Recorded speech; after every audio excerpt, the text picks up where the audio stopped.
Glorious morning, Pythians. We're live, or I'm live today by myself. Sadly, I have no co-host, but it's gonna be another good one. And so, if you don't know me, Pepito, doing all kinds of marketing things with Pith, and this is our weekly live stream, Beyond the Price, where I'll be very, very excited to have Mary from Loopscale on today for another very interesting one where we're going to talk about lending and a bunch of other things and what they're building at Loopscale, which I'm a user personally.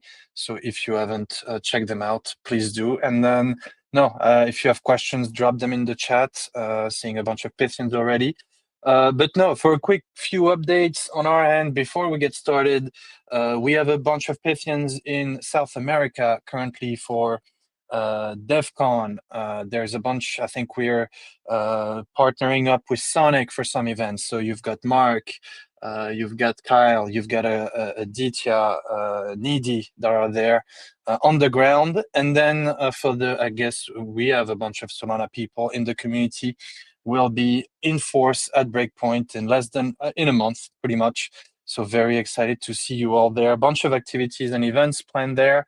So if you plan on attending, please let us know. Jump in the Discord. Plank, Frozen Mind, the Pythonians are planning a bunch of stuff, which we're very excited about. And am I missing anything? I don't think so for the quick intro. And I see Mary's here, so I'll just have her on. Mary, thanks for jumping on. Very excited to have you on Beyond the Price today for episode 29. Yes, thank you for having me. Excited to join. I feel like we've been doing a lot of things together, so it's good to finally It's chat. Yes, it's about time. But no, and I always want to start easy, and so people can get to know you a bit. Can you tell us who's Mary and maybe how you got into crypto? Yes. Well, so yeah, I'm the co-founder of Loopscale. I'm from California originally. Met my co-founder in college, actually. And we were working on various startups kind of together. And most recently, before this, defense tech startup. So pretty different and in the machine learning world. Before that was exciting. And then started in 2021 building on Solana. And really started Loopscale, which was originally known as Bridgelet, with this idea that a lot of the existing DeFi infrastructure was built to support a very narrow subset of assets that could be priced every second, liquidated every second, and that we needed infrastructure that could support kind of the next phase of assets in crypto as kind of the TradFi and DeFi worlds start to converge. So some physical defense to now defending manlets collateral on chain. Exactly. I think a worthwhile transition and pursuit. Yeah, and so how did you get, I mean, how did you, doing a bunch of, I guess, more Web2 and startup stuff like that to say, oh, there's something about blockchain and crypto. How did you, I guess, discover what was your first, I guess, haha moment of saying, this is where I want to build now? That's a good question. Honestly, like I feel like it's been so long and it was a very gradual like falling into the rabbit hole. My co-founder has kind of a background in trading and economics, and so I think he caught the bug first. And I mean, we started building like little test apps on ETH and Polygon, and prior to that, we were like trying to build like a social fintech app and just like working on different types of fintech products and trying to work with like stock trading APIs, actually, now that I'm remembering all of this. And it was obviously like a huge headache trying to like actually execute those things as like a startup. And then as we slowly discovered crypto and like different tokenized assets and how easy it was to build on that infrastructure, it definitely felt inevitable. Okay. And I mean, and now today, as I mean, from what I've done a research a bit, I mean, I guess Solana is the place for you guys to build. If you had to highlight some of the, for the ones maybe that are not too bullish Solana watching us, even though I doubt there are many, but what makes Solana the place for you to build Loopscale? Yeah, so like I mentioned, we kind of discovered Solana in 2021 and really haven't looked back for the most part. And I think everyone who is either building on Solana or use Solana has that first moment when you either like use Phantom or transact on Solana or build on Solana and execute or like deploy your first program, and the contrast to ETH in terms of like, or even EVM more broadly in terms of how much it costs to do those things, your like design surface area. It became very clear to us at the time that if this idea of DeFi and blockchain enabled finance was going to reach mass market, it was going to be on a chain like Solana. And so that was kind of the moment for us. And then since then, we haven't had similar kind of blockers where it's forced us to consider, okay, how do we like what other chain could we possibly do this on? And obviously, as like an order book lending model, which I feel like you hear a lot about in terms of what Solana can enable around like different unique architectures. That's definitely something that played into our decision to be on Solana. No, I mean, it makes a lot of sense. And we'll get into the order book lending model because I think, I mean, or at least I haven't heard of many other protocols going that this direction. Am I just too uh, into the Twitter beefs of Aave versus the curator vault model, or are you guys just kind of one of the early and only one to do this so far? Yeah, as far as I know, we're the only ones doing, especially kind of in the style that we're doing the order book right now. There's actually Morpho announced their V2, which isn't live yet earlier this year, and their V2 architecture has a lot of similarities to Loopscale's current architecture, and so that was something really cool and exciting to see, of course. But there's been a few different attempts in the past, even on Solana. I think something that was a big catalyst for us and like our was like enabling for our recent traction has been this idea that we now, for the first time on Solana, have a need for one, the ability to support a ton of new assets. Like if you tried to do this 3 years ago, you had maybe like two or three blue chip assets that were reasonable to borrow and lend against. And then additionally, this like institutionalization of crypto and need for both sophisticated credit markets and credit products that support a wide range of risk profiles and types of users, whether that's like institutions or funds.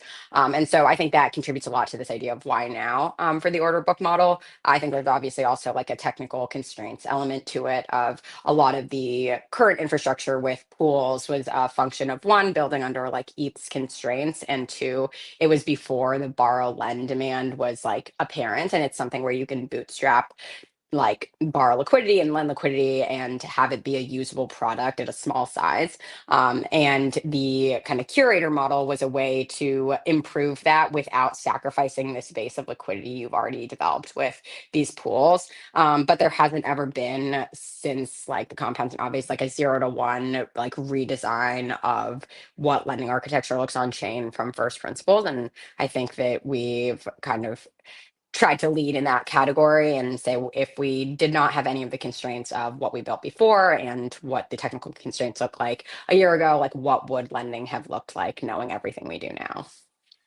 Yeah, and it's just to give a step back, and I think, I mean, it's great to have you on for this. But for the non or not too educated people like myself who are okay, well, I mean, what is the difference between pool, vault, and enter order book model? Can you maybe, quick definition TLDR on how these work, high level, and I guess the couple of downsides that pool model or vault model have that the order book model solves for.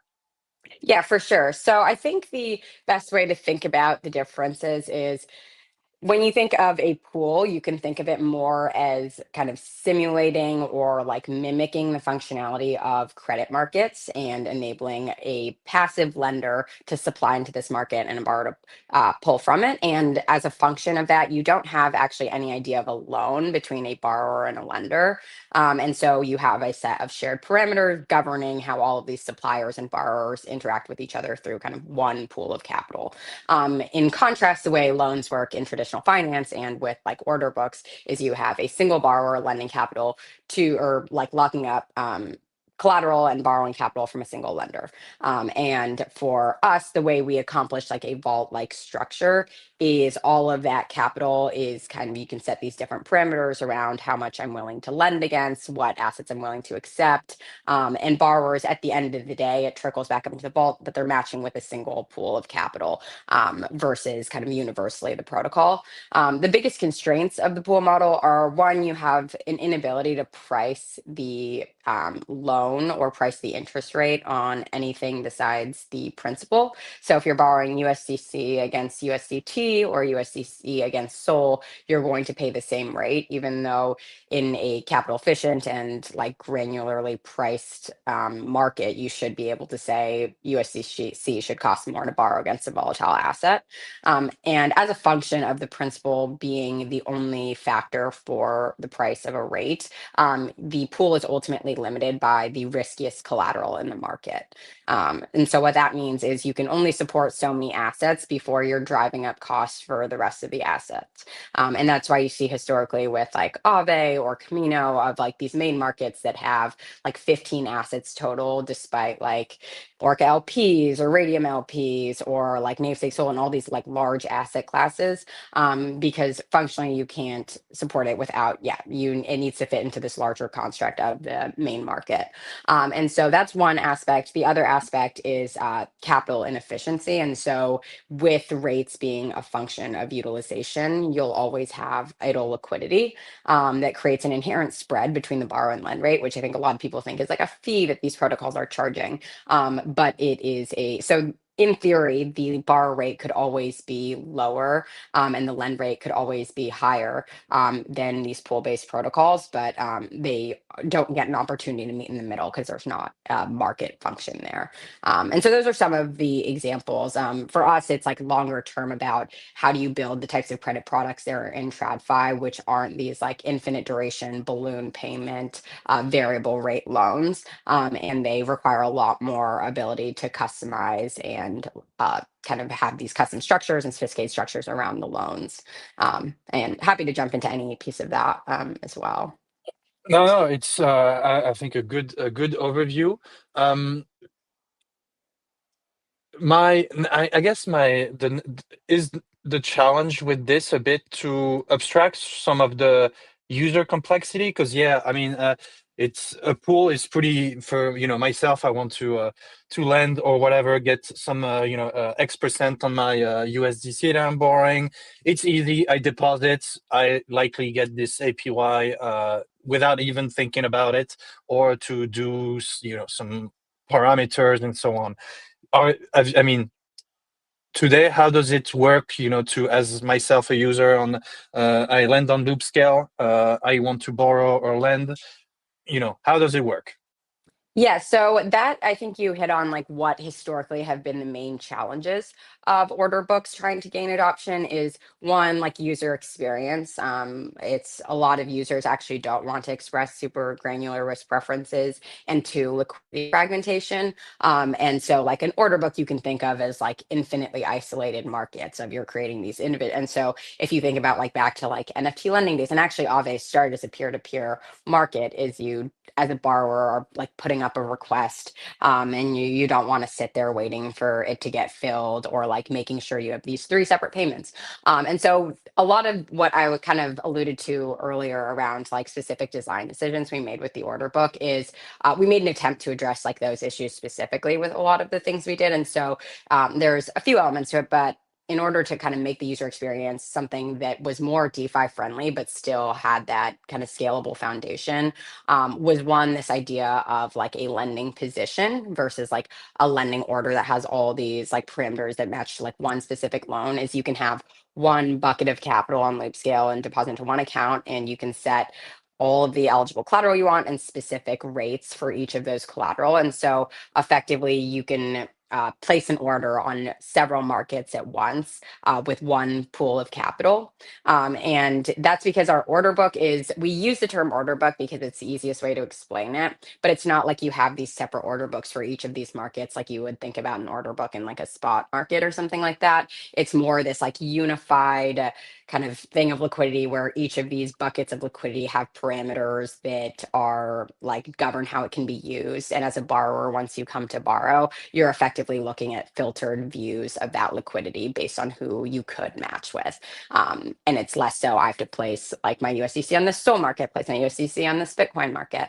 And then the other aspect of it, in terms of like the UX component that we've introduced, is the idea of vaults. And so they're somewhat similar to like vaults in like the curator world, in that you're delegating some of these risk parameters to a third party. But the main thing that it provides is, like you mentioned, a lot of users are happy to just say, I want high risk, low risk, or medium risk, and here's my deposit asset, and leave the collateral allocations and the rate setting to another market participant. And so that is us in most of the markets right now. And so that is like kind of the most passive way to lend on Loopscale, as whereas like the advanced lending position you can get pretty intricate. Yeah, no, very cool. And I was actually earlier checking the advanced lending stuff to kind of get a gist of it. But it's, I mean, very cool and slick design that I could get around pretty easily. Even my smooth brains Well, could I'm get glad to around it. hear that. It's secretly my favorite feature. I mean, most lenders definitely opt for the vaults, but I'm hopeful that in the next like 1 to 5 years it will be a more significantly used part of the product. And actually, with this comes the question to mind: is who do you optimize for in terms of users? Or do you want, I mean, I think I probably have the answer, but do you want the big whale to say, hey, I'm going to come on Loopscale to, be pretty complex and sophisticated users that kind of know their way around the product? Or, to be a more of a, okay, anyone can, quickly in 5 minutes kind of uh, lend or borrow a bit less, but, get a more broad approach to user acquisition and retention. Yeah, I would say so.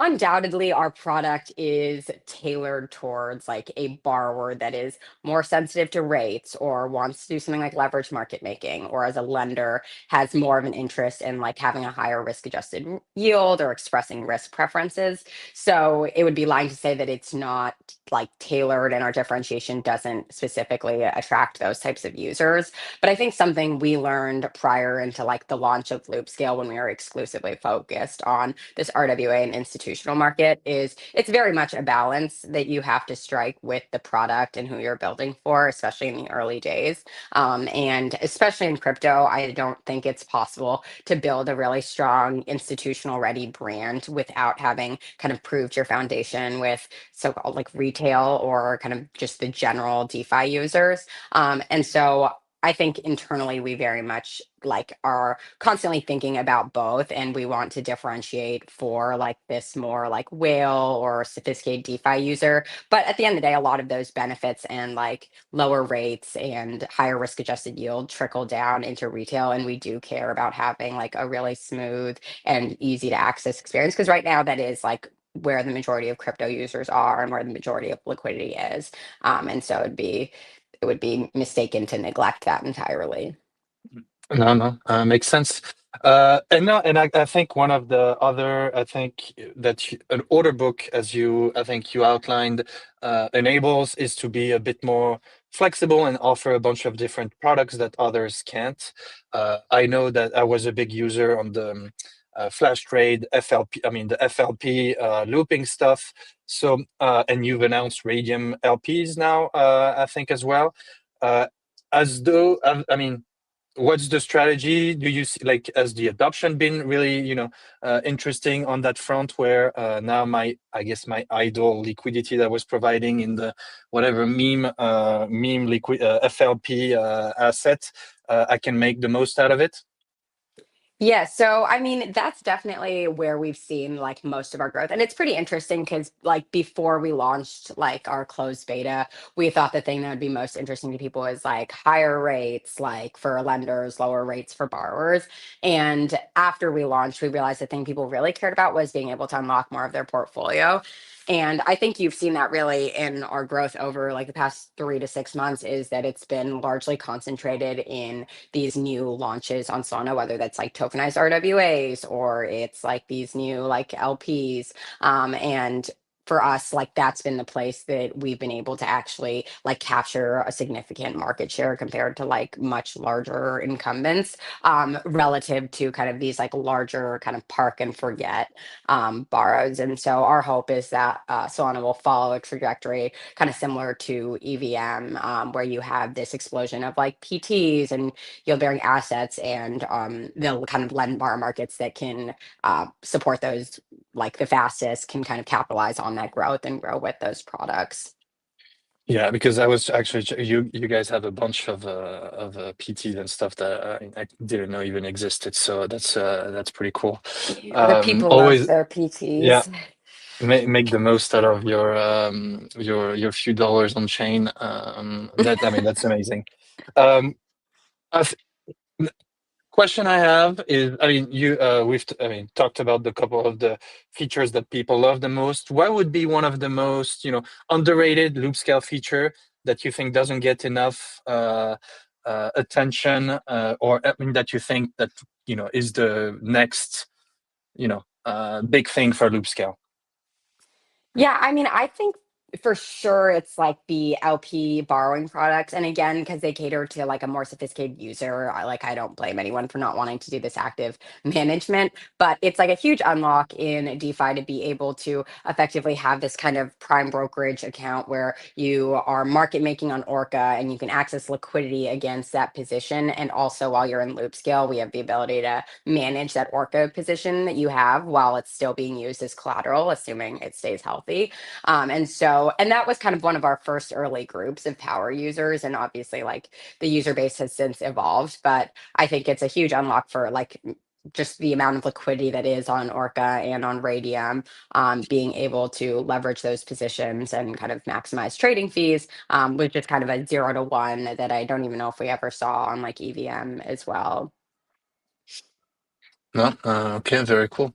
Um, I've seen um, points. How do users earn points on Loopscale? Yeah, so you can earn points doing most anything on Loopscale. We just different amounts. So you can borrow, you can loop, and you can lend. And we have points for lending on lending vaults, creating advanced lending positions, and so like a custom strategy, as well as points for looping, which is like a structured borrowing product and kind of most of our borrowing demand, and just like straight up borrows. And we have different points things going on, usually depending on kind of the main partnership at the time or kind of the bigger partnerships that we're doing. We've got a lot of points boosts going on right now for high-low assets for the main lending vaults. And we're hoping to have a leaderboard of sorts soon, so people can kind of see how they're stacking up. But definitely excited for everything we've got in store coming up here. No. Very cool. And I mean, it has to be quite exciting to have, I mean, the Solana ecosystem, and you just mentioned Hilo and all those, I guess, I mean, newcomers are not, I'm not even sure how old is Hilo and how on the map they were a few months ago. But this multiplies loop scales opportunities and stuff to I mean grow as part of a big network. How have you found working with all these projects, protocols, to bolster, I mean, uh, help each other out, type of way? How's been the experience? Yeah, I mean, it's been awesome. So, like, obviously, it's very net additive in terms of like they grow our TVL, we grow their TVL, and borrow lend markets and new assets are just like a good match made in heaven. And then, secondly, on like a personal level, it's been awesome working with all these teams. And I'm definitely looking forward to meeting a lot of folks in Abu Dhabi in a month or so. But I mean, it's like I think we've everyone's like friends. I feel like in the Solana ecosystem, people are around in New York a lot with the Solana Skyline office here, and so definitely makes the whole thing a lot more fun when there's more of a community and collaborative aspect to all of it. And definitely rooting for all of our peers and kind of this generation of Solana DeFi. I feel like we've had a pretty significant number of cool projects coming up this year. Not true. And I mean, the resiliency, I mean, I don't know when was the exact 2021 enter for you, but with all the different things that happened for Solana, and let's not rehash bad experiences, but it's quite the impressive crowd of builders with such some healthy, some hot competition, but healthy competition. So it's no, it's really cool to see. Um, One, I guess now on the, I mean, collaboration side with Pith, can you give us a bit of your download on how you used Pith products within Loopscale and how has been your, hopefully positive live feedback here, but working with the Pith product so far? Yeah, obviously big fans of Pyth, and I feel like Pyth is the Solana native Oracle a little bit. But I mean, pricing is obviously like a very critical function of a good lending market, and how you price the assets determines liquidations, how healthy, like whether you can have bad debt or not, how much LTVs you can offer to borrowers. And so obviously a very important function for us, and Pyth has obviously made it super easy. And so we use Pyth for the majority of pricing on our platform for new assets we're adding, whether those are like these tokenized RWAs, which we've been having more conversations with you guys about, where you have to read some off-chain feed or off-chain nav, versus like kind of these pricing feeds for the more DeFi native assets that are coming up.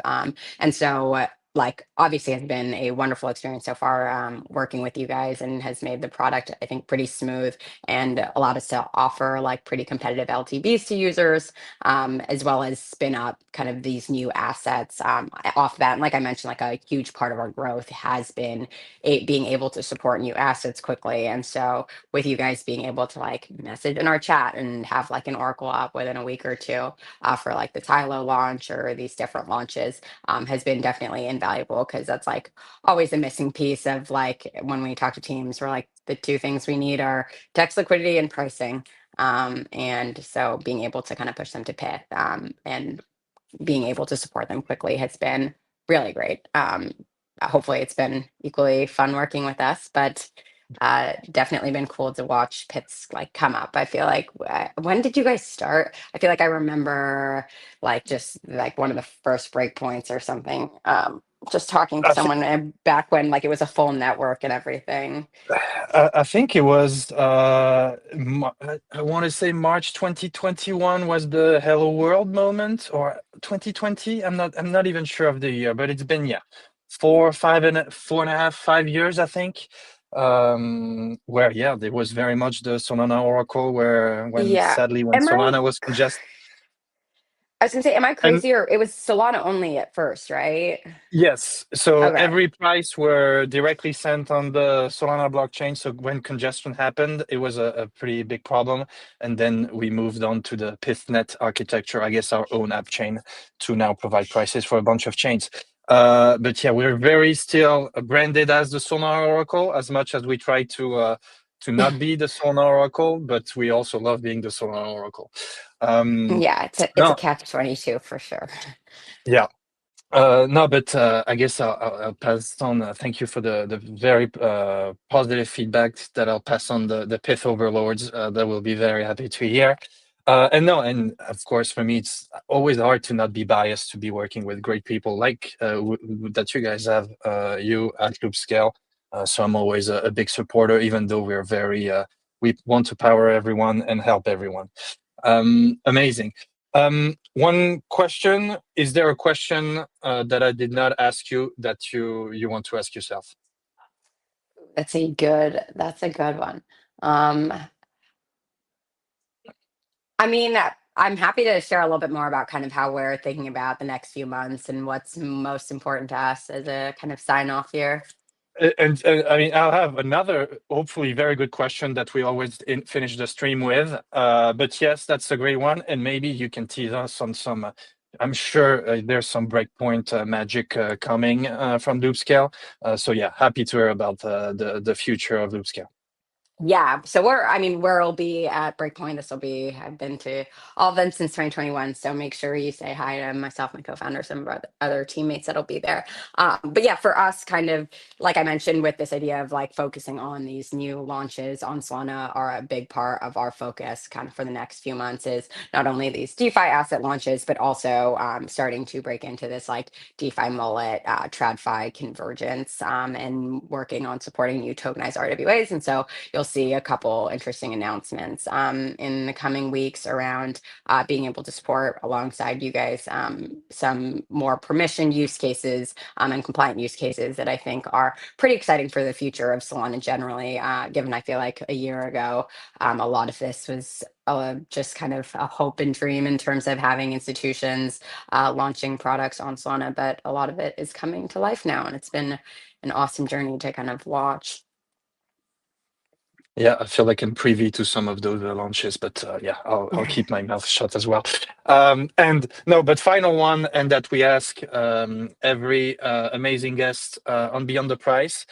If you were to start today, say I want to enter the crypto space, the crypto, I guess, as looking for a job or work in the space, with all that you know now, what would be the top advice that you'd give yourself to get started?